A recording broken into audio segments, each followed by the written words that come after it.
Hey, what's up everyone? I'm Tom1, I'm a DJ and a producer, and in this video I'm going to be teaching you how to make a simple sidechain, a sidechain compression for your future project. So I've got a couple of methods.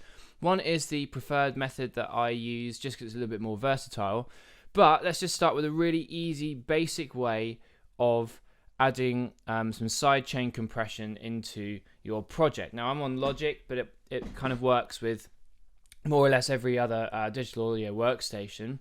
So here I've got an electric piano, just played something in, and then underneath I've just got a basic kick drum. All right. So what sidechain compression is basically it's compression that is triggered by another instrument on another instrument. Okay, so in this case, we're going to make the kick drum trigger the sidechain compression, and it just squashes that audio so it gets that pumping feel. So this is especially useful in dance productions, electronic music productions. So basically, all we're going to do, I've got nothing on it, but somewhere in your inserts, you have your EQs, your other compressors, and all sorts of things, whatever you've got going on. You're going to go into dynamics, we're going to go compressor. I'm just using a basic Logic one. You can use this with other plugins, but this is just using the kind of defaults here, just so it's accessible to everyone. And then up in the top right hand corner, we've got sidechain, and we're going to go to instrument, and we can see that the kick drum is there. All right, so at the moment, with it just internal, when we're playing, it's the electric piano, and it's taking in that information, and it's triggering the compressor based on the audio that's coming from the electric piano. If we then change it to the kick drum is muted at the moment, and we'll see how it's flicking on every beat.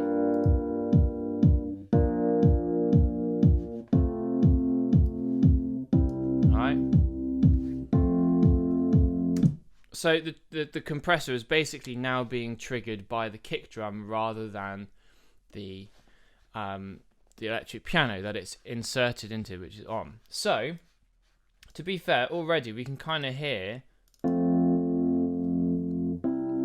the bounce in it, and we can exaggerate that by putting the threshold up. I tend to go peak as well in the detection. There we go. You can turn the ratio up more. Make sure you're not clipping.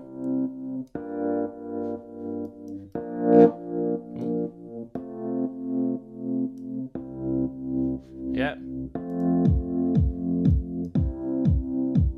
We can hear it pump.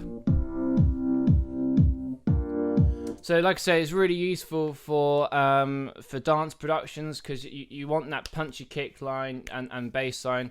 Quite often it's really useful putting it on a bass line so that the kick drum and the bass line don't have to compete for the same space. So you can squash the signal of the bass, bringing that kind of volume down, and then away we go. Now, that's one way of doing it. That's really, really good. Nice and easy, and you just whack the compressor on whatever instruments that you want to do, and then away you go. What I do in my productions is I set up a sidechain separately.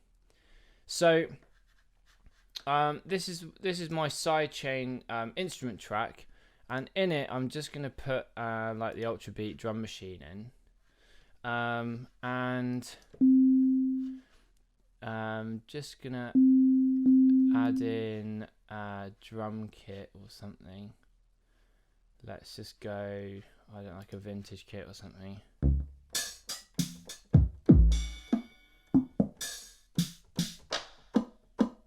There you go. And you want something that's like a kind of clicky sound.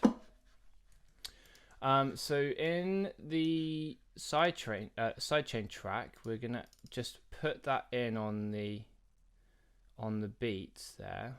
Where are we at? Here, this note. So we want it on all the beats. The nice thing about doing this way is that you could actually have whatever rhythm you want. So this is acting like what the kick was doing.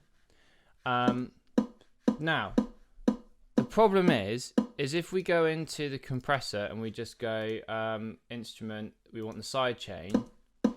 As you can see, it is doing it, but the problem is we're going to have this click all the way through, and we don't want that, so we don't want to hear it. So what we do is we go sidechain and we go to, rather than stereo out, we're going to go bus 1, and you can see we've got the bus here, we've got a bus over here now, and then I'm just going to label this sidechain, and then we're going to say no output,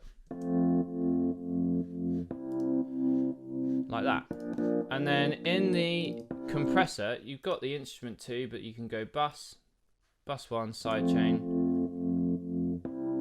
and away we go. So you send the sidechain to the bus, and then now this is the way I used to do it with Logic 9, because you couldn't for sidechain stuff. I think from what I remember in Logic 9, you couldn't actually use instruments as a sidechain. You had to send it had to be either audio or it had to be sent to a bus.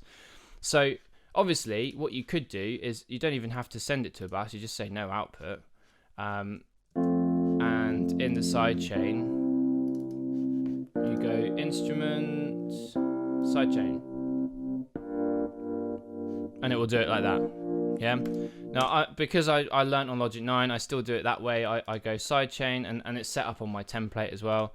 I send it to bus 1, which is the sidechain, and then anything that wants a sidechain on it, I put through bus 1, which is labeled sidechain. Now, the reason I like using that is because sometimes in a breakdown, you might have the kick drum for a bit,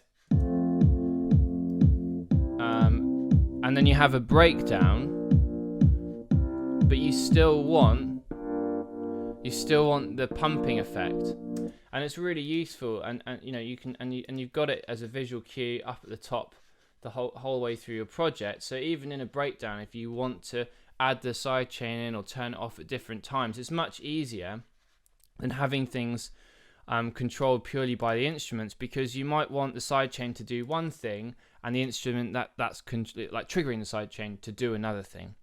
So those are 2 ways of doing a sidechain. I hope you found that useful. You know, if you like the video, please make sure give it a thumbs up, give it a like, comment. You know, comment any questions, any like thoughts, or anything that you think about the sidechain. What if you've learned anything today and stuff, it means a lot. But thanks for watching the video, guys, and I'll catch you in the next one.